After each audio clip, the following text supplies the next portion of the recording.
पुराने समय के किसी रहस्यमय प्रदेश में एक गांव था जिसे लोग उल्टा गांव के नाम से जानते थे। यह गांव दिखने में तो बिल्कुल सामान्य था, परंतु इसमें एक अनोखा और जादुई रहस्य छिपा था। जब कोई इस गांव में प्रवेश करता तो सब कुछ उल्टा हो जाता। लोग उल्टा चलते थे, पेड़ की जड़ें ऊपर और टहनियाँ नीचे होती थी, जहाँ तक कि पानी भी नीचे से ऊपर की ओर बहता था। गांव में एक युवा लड़का रहता था जिसका नाम रमेश था। रमेश हमेशा से यह जानना चाहता था कि उसके गांव की यह अद्भुत स्थिति क्यों है। उसकी मदद के लिए हमेशा उसके दोस्त केतन और मीनू तैयार रहते थे। तीनों ने मिलकर गांव के रहस्य का पता लगाने का निश्चय किया।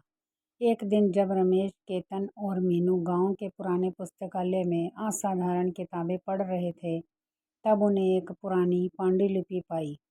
यह पांडुलिपि गांव की हर चीज को समझ सकती थी। पांडुलिपि में बताया गया था कि गांव के इस उल्टेपन का कारण एक प्राचीन जादू था जिसे सदियों पहले एक जादूगर ने गांव पर डाला था। जादूगर ने यह जादू इसलिए किया था क्योंकि गांव वालों ने उसे अपमानित किया था। पांडुलिपि में लिखा था कि अगर जादू को ख़त्म करना है तो उल्टा पहाड़ी के गुफा में छिपे हुए जादुई क्रिस्टल को सही क्रम में रखना होगा। यह सुनकर बच्चों ने उस क्रिस्टल को ढूंढने का निर्णय लिया। अगली सुबह तीनों दोस्तों ने उल्टा पहाड़ी की यात्रा शुरू की। पहाड़ी का रास्ता बहुत कठिन और खतरनाक था, लेकिन उनकी हिम्मत ने उन्हें आगे बढ़ने के लिए प्रेरित किया। रास्ते में उन्हें कई बाधाओं का सामना करना पड़ा। उल्टे रास्ते, उल्टे पशु पक्षी और अन्य जादुई कठिनाइयाँ, लेकिन उन्होंने हार नहीं मानी। तीनों दोस्तों ने एक दूसरे का साथ देकर हर मुश्किल को पार किया। अंत में वे पहाड़ी की चोटी पर पहुंच गए, जहां एक गुफा थी। गुफा के अंदर बहुत सारे क्रिस्टल थे, लेकिन उन्हें सही क्रिस्टल चुनना था जो जादू को तोड़ सके।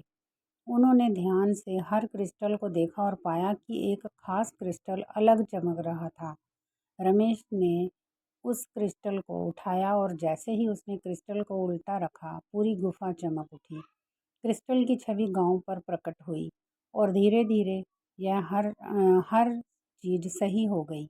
जो चीज़ें उल्टी थी वह सीधी हो गई। पानी सही दिशा में बहने लगा। लोग सामान्य चलने लगे। बाकी सब कुछ सामान्य हो गया।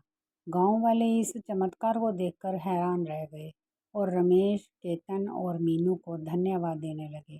गांव वालों ने अपने पुरानी गलती को स्वीकार किया और तीनों बच्चों को हीरो मानकर उनका सम्मान किया। रमेश, केतन और मीनू ने मिलकर यह साबित किया कि बुद्धिमानी, धैर्य और साहस से हर जादू भंग किया जा सकता है। उनके साहसिक कारनामे ने गांव को उसकी असली स्थिति में वापस ला दिया और सिखाया कि एकता में शक्ति है। अब गांव सामान्य हो गया था और सब कुछ खूबसूरत और उज्जवल दिख रहा था। सारे गांव वाले हमेशा रमेश, केतन और मीनू की तारीफ करते और उनकी बहादुरी की कहानियां सुनाते। गांव ने नई शुरुआत की और अब वहाँ खुशहाली और समृद्धि का माहौल था। तीनों दोस्तों की दोस्ती और हिम्मत ने गांव को नई दिशा दी।